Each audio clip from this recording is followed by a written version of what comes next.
अस्सलामु अलैकुम वरहमतुल्लाह। अच्छा, लास्ट टाइम हमने नैंड को से हमने एस आर लैच को इम्प्लीमेंट किया था, यानी S R latch with NAND किया था, और वो काफ़ी लेंथी लेक्चर था। और मैं इस लेक्चर में जो क्रक्स है, जो समरी है उस पूरे लेक्चर की, वो रिप्रेजेंट करूँगा। अगर आपको इस समरी का पता चल गया तो इट मीन्स कि आपका ये जो टॉपिक मैं कंटेंट कवर करूँगा ये उसके इक्विवेलेंट है, यानी उसके 47 मिनट्स और इसके हार्डली 5 से 7 मिनट होंगे, आई थिंक सो। तो ये इसको इक्विवेलेंट है, आप दोनों को कंपेयर करके भी देख सकते हैं। ठीक है, तो स्टार्ट करते हैं। एस आर लैच नैंड के साथ स्टार्ट करने के लिए आपको नैंड गेट का ट्रुथ टेबल आना चाहिए। तो अगर ये नैंड गेट आपके पास है, इसमें ट्रुथ टेबल में अगर आप देखें तो अगर आपके पास एक भी ज़ीरो आ जाए इनपुट पर तो आउटपुट 1 हो जाती है, और जब दोनों 1 1 हो तो आउटपुट 0 होती है। क्योंकि एंड गेट में क्या होता है, जब दोनों इनपुट्स 1 होती हैं तो आउटपुट 1 होती है, अदरवाइज 0 होती है। लेकिन नैंड एंड का अपोजिट होता है, यानी जब भी एक 0 आए आउटपुट हाई हो जाएगी। अब हम यहां पर देखते हैं, और ये होते हैं, इसको हम कहते हैं लैच टेबल। ये क्या है? S R latch with NAND gates. अच्छा, अब ये टेबल हमने फिल करना होता है और यही काम की चीज़ है। यहां पर आप देखें, इसको हम कहते हैं लो इनपुट लेवल, यानी low level input latch. Low level input latch का मतलब ये होता है कि आपके पास जो इनपुट पर होता है वहां पर इन्वर्टर लगे होते हैं, यानी वो कंप्लीमेंटेड इनपुट होती है। यानी पीछे एस आ रहा है और उसका हमने नॉट लिया, वो एस नॉट बन गया। तो इसको रिप्रेजेंट करने के लिए बाज़ औक़ात यहाँ पर इनपुट पर बबल का यूज़ भी होता है, यानी ऐसे बाज़ का सिंबल बना होता है ऐसे करके। ठीक है, तो आपकी इनपुट अगर इस ऑर्डर में बनी हो या उनके ऊपर कंप्लीमेंट लिखा हो तो दोनों इक्विवेलेंट हैं, या ये बना होगा या बार लगा होगा। ठीक है, तो ये कौन सी हैं? ये हैं low level input latch, S R latch. Low level input के लिए मैं आईपी लिख देता हूं, इनपुट एस आर लैच, ये मैंने लिख दिया और मैं इसको अभी रिमूव कर दूंगा। Low level S R latch का मतलब है कि इन्वर्टर्स लगे होंगे इनपुट पर। इनका पर्पस क्यों है, क्यों इन्वर्टर लगाए? इन्वर्टर लगाने का मतलब ये था कि हमारा एस होता है सेट के लिए, आर होता है रीसेट के लिए। यानी अगर एस में 0 अगर होगा तो हम नोट करेंगे तो क्यों, जो क्यू है आउटपुट आपकी, जो क्यू की वैल्यू है वो भी 0 हो जाएगी। और अगर हम एस को हाई कर देंगे, एस को 1 कर देंगे, तो क्यू भी आपका, यानी Q basically Q T plus 1, मैं नेक्स्ट स्टेट की बात कर रहा हूँ, तो नेक्स्ट स्टेट आपकी 0 हो जाएगी अगर एस 0 है। तो अगर एस 1 है तो नेक्स्ट स्टेट आपकी 1 हो जाएगी।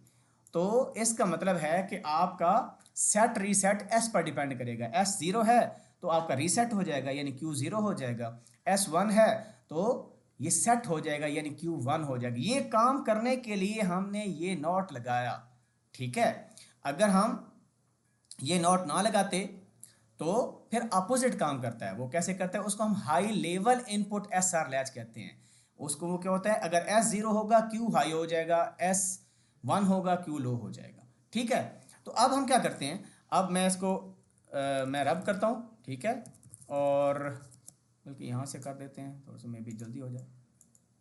अच्छा जी, अब हम इस ट्रुथ टेबल को फिल करना, अल्टीमेट गोल है कि you have to fill the truth table. ठीक है, ट्रुथ टेबल हम फिल करते हैं।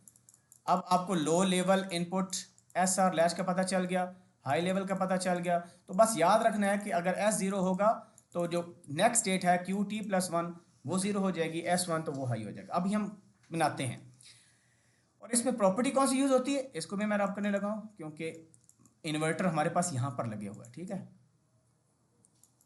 ठीक है जी, अब हम स्टार्ट करते हैं।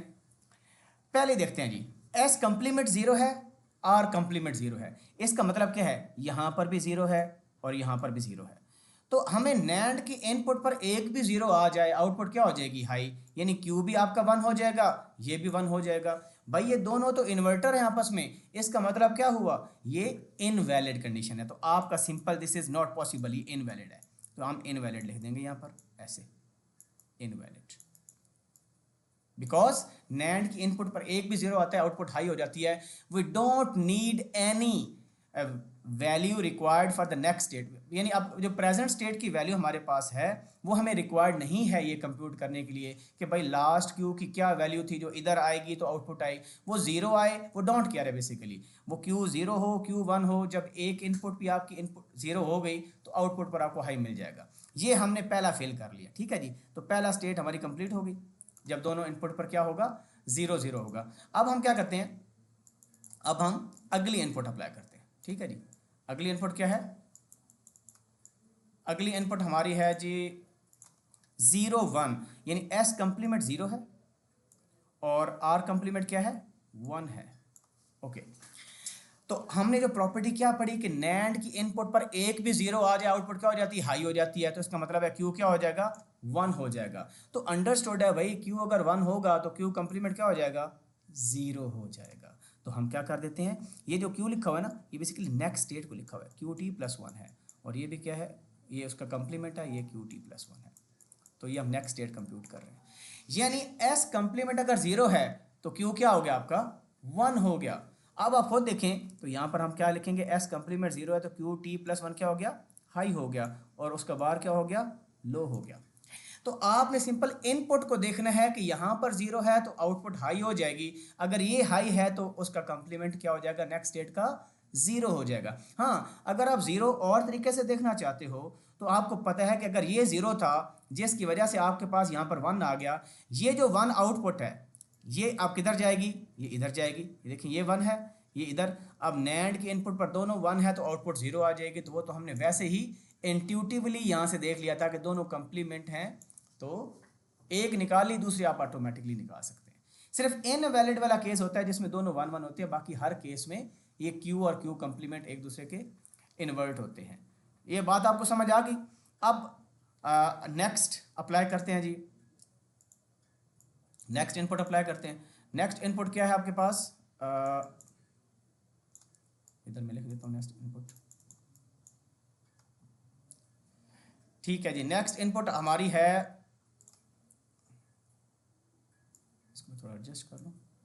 नेक्स्ट इनपुट हमारी है 1 0, यानी आपके पास ये 1 है और ये आपके पास आर क्या है, 0 आपके पास है। अच्छा, अब देखें सबसे पहले कौन सा करेंगे, मैं एक मिनट इसको रब कर लूँ ज़रा। ये जो ये क्यू टी प्लस 1 ही है, अंडरस्टूड है, ठीक है। अच्छा जी, ये 0 जो 0 है उसको पहले कंप्यूट कर लें। नैंड के इनपुट पर 0, आउटपुट क्या आ जाएगी, 1 आ जाएगी। अगर क्यू कंप्लीमेंट 1 है तो क्यू क्या हो जाएगा, 0 हो जाएगा। तो आप क्यू की जगह 0 लिख दें, क्यू टी प्लस 1, और यहाँ पर 1 लिख दें, ठीक है। यानी 0 की इनपुट होगा 1, ये 1 अगर इधर भी जाएगा तो आउटपुट आपको 0 मिलेगी। तो वो हमने एक निकाल लिया, दूसरा उसका इन्वर्टेड हो गया, तो ये भी फिल हो गया आपका, ये भी फिल हो गया, ठीक है। अब लास्ट है आपके पास 1 1, this is very important scenario.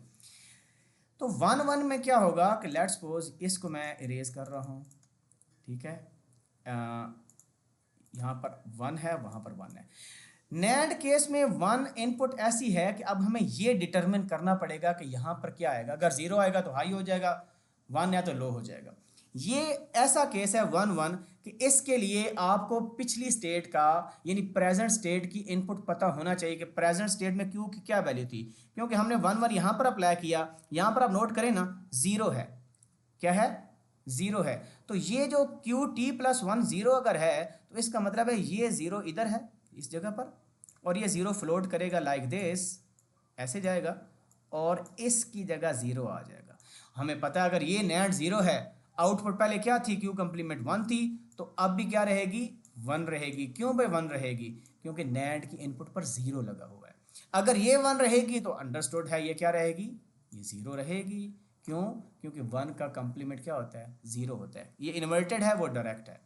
आप अपोजिट वे में भी कर सकते थे कि फॉर एग्जांपल अगर लेट्स सपोज ये 1 है तो 1 इधर जाएगा तो क्यू 0 रहेगा, नेक्स्ट स्टेट वो पहले भी 0 था। तो पता चला 1 1 में क्या होगा, आपकी स्टेट रिटेन रहती है, यानी वैल्यू आपकी नॉट चेंज। जो पिछली क्यू की वैल्यू होगी वो अनचेंज रहेगी, वो होल्ड रहेगी। इस बात को मैं दोबारा फिर बता देता हूं।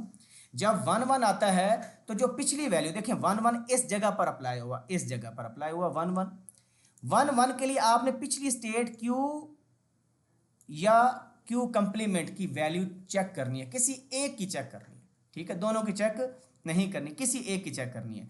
लेट्स सपोज हमने क्यू की चेक कर ली, क्यू टी प्लस वन की, वो जीरो थी, देखें ये जीरो है, पिछली स्टेट जीरो थी, तो ये जीरो आपके पास इस नैंड की पहली इनपुट बन जाएगी, ठीक है, ये जीरो बन गया, तो आपके पास जीरो आ गया, तो इट मीन्स कि ये नैंड आपको हाई देगा, ठीक है, तो पहले भी हाई था, अब भी हाई आ गया, ये वन वैल्यू दोबारा इधर जाएगी, दोनों वन वन है, तो आउटपुट क्या आ जाएगी, जीरो, तो पहले भी आउटपुट जीरो थी, अब भी जीरो रही, यानी एस आर जो low level input S R latch है, अगर उसकी इनपुट पर वन वन आ जाए तो वो स्टेट होल्ड रहती है। तो ये आपका क्या बन गया, एस आर लैच का टेबल बन गया depending on this NAND gate के टेबल पर। अब जो बाद में शुरू में कह रहा था कि ये लो इनपुट लेवल, जो low level input S R latch है, अब देखें उसमें मैंने बोला एस जीरो होगा तो Q T plus one zero होगा, आपको कैसे पता चला, यहां पर देखें ये एस कंप्लीमेंट कितना है, इधर देखें एस कंप्लीमेंट कितना है, वन, तो फिर एस की क्या वैल्यू होगी, एस कंप्लीमेंट जीरो है, तो फिर एस की क्या वैल्यू होगी, वन होगी, अगर एस की वैल्यू वन है तो Q T plus one check करें क्या है, वन है। इसी तरह यहां पर देखें एस कंप्लीमेंट की वैल्यू कितनी है, वन, तो फिर एस की वैल्यू क्या होगी, जीरो, अगर एस की वैल्यू जीरो है तो क्यू टी प्लस वन की वैल्यू क्या आ गई, जीरो, यानी जो एस की वैल्यू होगी क्यू टी प्लस वन की वही वैल्यू होगी। इसी वजह से हम यानी एस वन है तो सेट हो जाएगा, एस जीरो है तो रीसेट होगा। तो ये समरी हो गई उस पिछले पूरे लेक्चर की। अगर आपको ये सारा समझ आ गया जो मैंने समझाया है तो इट मीन्स वो 47 मिनट जो हैं इस 11.5 मिनटों के बराबर हैं। अब आप कंपेयर करें, कमेंट सेक्शन में मेंशन करें कि कौन सा मेथड अच्छा है, मुझे किस मेथड को अडॉप्ट करना चाहिए, ताकि आपकी सारी स्लाइड्स जो कि 126 हैं, कहीं कहीं 106 हैं, तो मुझे कौन सा मेथड फॉलो करना चाहिए, आपको कौन सा पसंद आया, अपनी सजेशन से ज़रूर आगाह कीजिएगा। Thank you very much. अल्लाह हाफिज़।